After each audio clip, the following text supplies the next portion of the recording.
दोस्तों, क्या आप जानते हैं आज भी ऐसे महामानव हैं जो पौराणिक काल से हमारे बीच मौजूद हैं।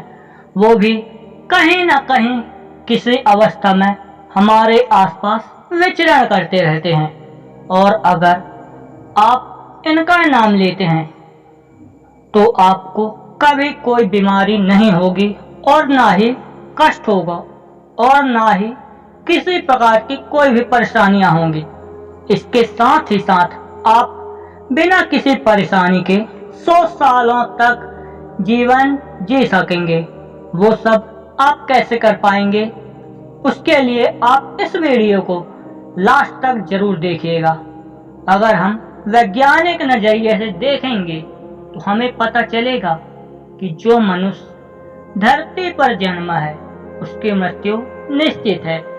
और सभी धर्मों के ग्रंथों में भी यही बताया गया है। भागवत गीता में श्री कृष्ण ने अर्जुन को भी यही संदेश दिया था कि आत्मा तो अजय अमर है, जो समय समय में अपना शरीर बदलती रहती है, लेकिन शरीर नष्ट हो जाता है क्योंकि जब यह बूढ़ा हो जाता है और इसकी क्षमता कम पड़ने लगती है तो हमारी आत्मा को मजबूरन इसे त्यागना पड़ता है।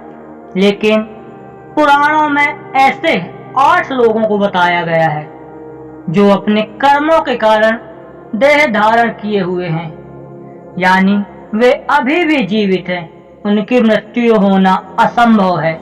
वे हर युग में अपनी शक्ति के आधार पर अपनी मौजूदगी का एहसास कराते रहते हैं और इनको हम अष्टजन जीवी भी कहते हैं। उन अष्टजन जीवियों के बारे में बात करने से पहले आप प्रेम से बोलिए हर हर महादेव। नंबर 1, हनुमान जी। कहते हैं त्रेता युग से श्री राम की मदद करने के लिए स्वयं महादेव ने हनुमान रूप में धरती में जन्म लिया था। उन्हीं की मदद से श्री राम ने रावण से माता सीता को मुक्त करवाया था। और कहा जाता है कि जब हनुमान जी ने श्री राम के आदेश पर रावण की लंका के अशोक वाटिका में बैठी माता सीता से भेंट करने गए थे, तब उन्होंने माता सीता को श्री राम की भेंट की हुई अंगूठी दी थी। तब श्री राम और अपने प्रति भक्ति भाव देखकर माता सीता ने हनुमान जी को अजय अमर रहने का वरदान दिया था। अश्वत्थामा। सभी चिरंजीवियों में अश्वत्थामा ही एक ऐसे पात्र हैं जिसे अमरता वरदान के रूप में नहीं अपितु श्राप में मिली थी। अश्वत्थामा शिव जी का ही अंश था और गुरु द्रोणाचार्य का पुत्र भी था, किंतु उसने युद्ध समाप्त हो जाने के बाद पांडवों के 100 पुत्रों को और अभिमन्यु तथा उत्तरा के अजन्मे पुत्र को गर्भ में ही मार दिया था। उसके इस घृणित कार्य के लिए श्री कृष्ण ने उसे अमरता का श्राप दिया था और उसे समय के अंत तक क्रोध, घृणा और कष्ट तक भटकने के लिए छोड़ दिया था। और कहा जाता है कि अश्वत्थामा आज भी देखे जाने का दावा किया जाता है। अश्वत्थामा बहुत बड़ा शिव भक्त है और इस श्राप से मुक्ति के लिए शिव जी की आराधना करता रहता है। इसीलिए इसका सिमरन भी अष्ट चिरंजीवियों के साथ किया जाता है। लोगों को कई बार अश्वत्थामा ने दर्शन दिए हैं और कहते हैं लोग कि अश्वत्थामा के मस्तिष्क से आज भी वह मणि गायब है और वहां से एक रक्त सा बहता रहता है जो देखने में बहुत भयावह लगता है। परशुराम। परशुराम अष्ट चिरंजीवियों में से एक है। भगवान विष्णु के 6ठे अवतार भगवान परशुराम जी का जन्म अक्षय तृतीया के दिन हुआ था। उनके पिता ऋषि जमदग्नि और माता रेणुका थी। इनका जन्म सतयुग और त्रेता युग के संधि काल में माना जाता है। परशुराम ने पृथ्वी को 21 बार शक्ति विहीन किया था, अर्थात सभी पापी और निरंकुश क्षत्रियों का वध किया था। उन्होंने शिव जी का कड़ा तप करके उनका वरदान प्राप्त किया था और उन्होंने एक फरसा भी प्राप्त किया था। इसीलिए इनका नाम राम से परशुराम पड़ गया था। इनका उल्लेख सतयुग में सीता स्वयंवर और महाभारत के द्वापर युग में भी मिलता है। राजा बलि को दैत्यों का राजा माना जाता था। उसका नाम महान योद्धाओं, विष्णु भक्त तथा दानवीरों में लिया जाता है। राजा बलि ने अपनी शक्ति से तीनों लोकों, स्वर्ग, पाताल तथा धरती पर अपना अधिकार कर लिया था। उसे परास्त करना किसी भी देव के बस में नहीं था। इसीलिए भगवान विष्णु ने वामन अवतार रखकर बलि के साथ छल किया। इन सब के बाद वे एक अश्वमेध यज्ञ का आयोजन कर रहे थे, जिसे पूर्ण करने के लिए उसे दान देना जरूरी था। तभी वहां दान लेने भगवान विष्णु वामन अवतार रूप में पहुंच गए।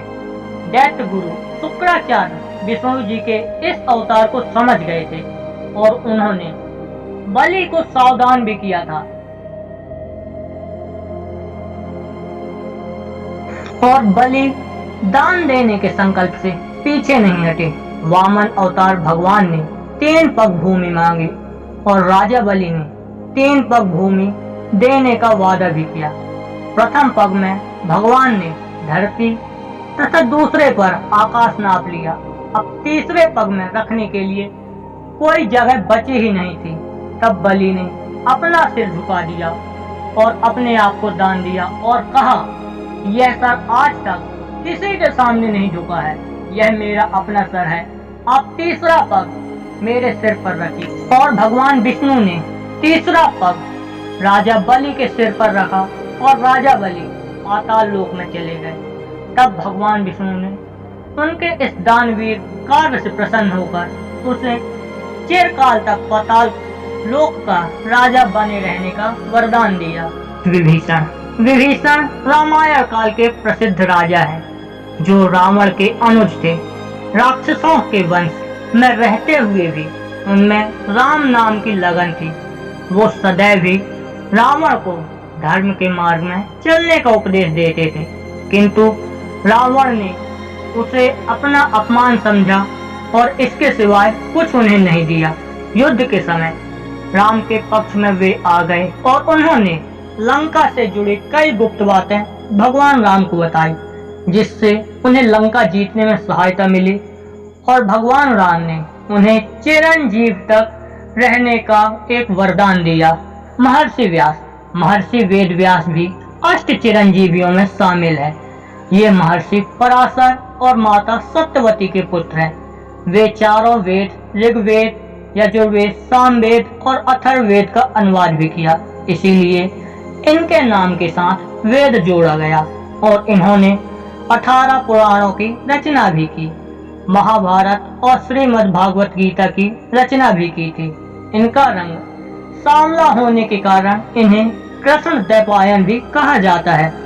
इनकी कृपा से ही हस्तिनापुर को पांडव, धृतराष्ट्र और विदुर की प्राप्ति हुई थी। कृपाचार्य महर्षि गौतम सत्यवान के पुत्र थे।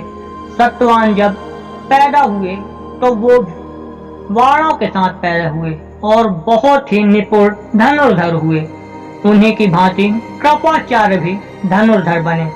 महाराजा शांतनु ने कृपाचार्य को जंगल में रोते हुए देखा और उन्हें और उनकी बहन कृपी को अपने साथ हस्तिनापुर ले आए।